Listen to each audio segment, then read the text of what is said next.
রাজনীতিতে একটা বহুল প্রচলিত কথা আছে, সত্য কখনো চাপা থাকে না। সময় লাগতে পারে, পরিস্থিতি বদলাতে পারে, মানুষ বিভ্রান্ত হতে পারে, কিন্তু একদিন না একদিন সত্য নিজেই নিজের মুখ খুলে দেয়।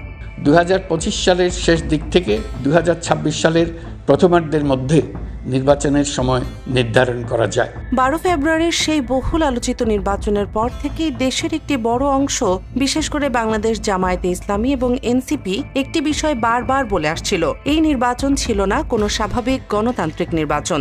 তাদের দাবি ছিল স্পষ্ট, এটি ছিল একটি সাজানো, পাতানো, পূর্ব পরিকল্পিত ইলেকশন ইঞ্জিনিয়ারিং। তখন অনেকেই এই অভিযোগকে রাজনৈতিক বক্তব্য বলে উড়িয়ে দিয়েছিল। কেউ বলেছিল পরাজয়ের হতাশা, কেউ বলেছিল প্রচারণা। কিন্তু আজ ঘটেছে এক চমকপ্রদ ঘটনা।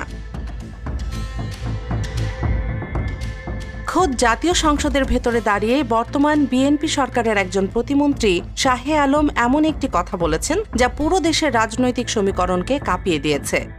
কি বিশেষ পরিস্থিতিতে সেই দিন তাকে শপথ করানো হয়নি মাননীয় স্পিকার? তিনি এমন এক বোমা ফাটিয়েছেন যার শব্দ এখন প্রতিধ্বনিত হচ্ছে দেশের প্রতিটি রাজনৈতিক অঙ্গনে। তিনি দম্ভের সাথে বলেছেন, ডক্টর মোহাম্মদ ইউনূস লন্ডনে গিয়ে নির্বাচনের তারিখ নিয়ে এসেছেন আমাদের ক্যাপ্টেন তারেক রহমানের কাছ থেকে। একবার ভাবুন, এই একটি বাক্যের ভেতরে লুকিয়ে থাকা গভীরতা কতটা ভয়ঙ্কর। একটি দেশের অন্তর্বর্তীকালীন সরকারের প্রধান উপদেষ্টা, যার দায়িত্ব ছিল নিরপেক্ষ থাকা, যার কাছে ছিল একটি লেভেল প্লেইং ফিল্ড তৈরি করা যাতে সব দল সমান সুযোগ পায়, তিনি যদি বিদেশ গিয়ে একটি নির্দিষ্ট দলের নেতার কাছ থেকে নির্বাচনের সময় নির্ধারণ করে আসেন, তাহলে সেটাকে কি বলা যায়? এটা কি গণতন্ত্র নাকি একটি ব্যাকডোর ছিল? লন্ডন মানে কে? এটা আজ দেশের একটি শিশুও বুঝবে। এই একটি স্বীকারোক্তি যেন সব প্রশ্নের উত্তর দিয়ে দিয়েছে। এটি প্রমাণ করে 12 ফেব্রুয়ারির নির্বাচন ছিল না জনগণের ভোটের ফল, বরং ছিল একটি সুপরিকল্পিত সমঝোতার বাস্তবায়ন। এবার একটু পেছনে ফিরে তাকানো যাক। ক্ষমতার পালা বদলের পুরো ঘটনা প্রবাহ যদি আমরা মিলিয়ে দেখি, তাহলে একটি ভয়ঙ্কর চিত্র ধীরে ধীরে স্পষ্ট হয়ে ওঠে। এই পুরো প্রক্রিয়াটি যেন ছিল একটি প্যাকেজ ডিল। খেয়াল করুন, অন্তর্বর্তীকালীন সরকারের যিনি ছিলেন অ্যাটর্নি জেনারেল, বর্তমান সরকার ক্ষমতায় এসেই তাকে বানিয়েছে আইনমন্ত্রী। যিনি ছিলেন নিরাপত্তা উপদেষ্টা, তিনি এখন পররাষ্ট্রমন্ত্রী। আর স্বয়ং প্রধান উপদেষ্টা, তিনি লন্ডনে গিয়ে নির্বাচনের তারিখ ঠিক করে এসেছেন। এগুলো কি কাকতালীয় নাকি আগেই ঠিক করা ছিল সবকিছু? এর মানে একটাই দাঁড়ায়, আইন, বিচার, নিরাপত্তা সবকিছুই আগে থেকে একটি নির্দিষ্ট রাজনৈতিক দলের ছকে পরিচালিত হচ্ছিল। যারা নিজেদের নিরপেক্ষ হিসেবে উপস্থাপন করেছিলেন, তারা আসলে ভেতরে ভেতরে কাজ করেছেন একটি নির্দিষ্ট এজেন্ডা বাস্তবায়নের জন্য। আর তার পুরস্কার নির্বাচনের পর মন্ত্রিসভায় বড় বড় পদ।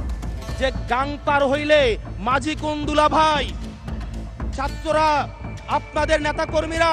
এখন আসি সবচেয়ে গুরুত্বপূর্ণ অভিযোগে। জামায়াতে ইসলামী বারবার বলছিল দিনের বেলায় নির্বাচন ছিল স্বচ্ছতার নাটক। মানুষ লাইনে দাঁড়িয়ে ভোট দিয়েছে, মিডিয়ায় লাইভ কভারেজ হয়েছে, কোথাও বড় সংঘাত হয়নি, সবকিছুই ছিল পারফেক্ট। কিন্তু আসল খেলা শুরু হয়েছে রাতের অন্ধকারে, যখন ভোট গণনা শুরু হয়েছে, যখন রেজাল্ট শিট তৈরি হয়েছে। ঠিক তখনই শুরু হয়েছে প্রশাসনিক ইঞ্জিনিয়ারিং। শিট ঘষামাজা, কাটছাঁট, ব্যালট কারচুপি, জনগণের ভোটকে বদলে দেওয়া হয়েছে কাগজে কলমে। দিনে ছিল গণতন্ত্রের অভিনয়, আর রাতে ছিল ভোট ডাকাতি। এবং এই পুরো প্রক্রিয়ার পেছনে ছিল প্রশাসন এবং অন্তর্বর্তীকালীন সরকার। এই অভিযোগ যে নতুন নয়, তার প্রমাণ আগেই পাওয়া গিয়েছিল। ডক্টর ইউনূস সরকারের অন্যতম উপদেষ্টা সৈয়দা রিজওয়ানা হাসান একটি সাক্ষাৎকারে বলেছিলেন, আমরা জামাতকে মেইন স্ট্রিম হতে দেইনি। এই একটি বাক্যই যথেষ্ট। একটি নিরপেক্ষ সরকারের কাজ কি কে মেইন স্ট্রিমে থাকবে আর কে থাকবে না তা নির্ধারণ করা? না, তাদের কাজ ছিল মাঠ সমান করা। জনগণ ভোট দিয়ে সিদ্ধান্ত নেবে কে জিতবে, কে হারবে। কিন্তু এখানে কি দেখা গেল? রাষ্ট্রযন্ত্র ব্যবহার করে একটি দলকে আটকানো হয়েছে আর অন্য একটি দলকে ক্ষমতায় বসানো হয়েছে। এই ঘটনার সাথে জড়িয়ে আছে আরেকটি বেদনাদায়ক অধ্যায়, জুলাই গণ অভ্যুত্থান। হাজারো মানুষের রক্ত, হাজারো মানুষের ত্যাগ। এই দেশ একটি নতুন স্বপ্ন দেখেছিল, একটি বৈষম্যহীন রাষ্ট্রের স্বপ্ন। কিন্তু প্রশ্ন হচ্ছে, সেই রক্তের মূল্য কি এটাই ছিল, এক স্বৈরাচারকে সরিয়ে আরেকটি নতুন স্বৈরাচার প্রতিষ্ঠা করা? আজ সেই প্রশ্ন ঘুরে ফিরে আসছে। সবচেয়ে বড় নাটকীয় মোড়টা এসেছে এখন, যে বিএনপিকে ক্ষমতায় বসাতে এই পুরো ডিল করা হয়েছিল, আজ সেই বিএনপি ডক্টর ইউনূস এবং তার উপদেষ্টাদের বিরুদ্ধে অবস্থান নিচ্ছে। খবর বের হয়েছে দেশ ত্যাগে নিষেধাজ্ঞা, ব্যাংক হিসাব তলব, গ্রেফতার, অর্থাৎ যে দানবকে নিজেরাই তৈরি করেছিল আজ সেই দানবই তাদের গিলে খেতে শুরু করেছে। রাজনীতিতে এটাকেই বলে বুমেরাং ইফেক্ট। আরেকটি গুরুত্বপূর্ণ বিষয়, বাংলাদেশ জামায়াতে ইসলামের সাথে যে আচরণ করা হয়েছে, যখন অন্তর্বর্তীকালীন সরকার বিভিন্ন সংকটে পড়েছিল, আনসার বিদ্রোহ সহ নানা হুমকিতে, তখন রাজপথে দাঁড়িয়ে তাদের রক্ষা করেছিল কারা? জামায়াত। কিন্তু সেই জামায়াতকেই শেষ পর্যন্ত বাদ দেয়া হয়েছে ক্ষমতার সমীকরণ থেকে।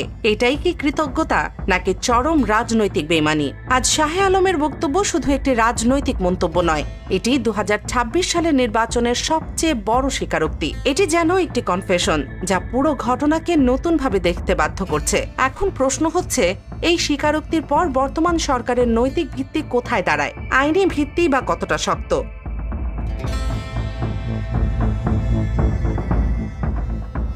আজ দেশের সাধারণ মানুষ, বিশেষ করে তরুণ প্রজন্ম, সব হিসাব মিলিয়ে দেখছে। কে সত্য বলছে, কে মিথ্যা বলছে, কে ব্যবহার করেছে জনগণকে, আর কে করেছে বেইমানি। শেষ কথা একটাই, রাজনীতিতে বেইমানি কখনো টিকে থাকে না। আজ না হোক কাল তার বিচার হয়, এবং সেই বিচার অনেক সময় হয় রাজপথে। দর্শক, আপনি কি মনে করেন, এই বক্তব্য কি সত্যিই নির্বাচনকে প্রশ্নবিদ্ধ করে, নাকি এটি শুধুই রাজনৈতিক কৌশল? আপনার মতামত অবশ্যই কমেন্টে জানান। আর এমন বিশ্লেষণ পেতে দেশ নিউজ 24 চ্যানেলটি সাবস্ক্রাইব করুন এবং বেল আইকনটি অন করে রাখুন। আল্লাহ হাফেজ।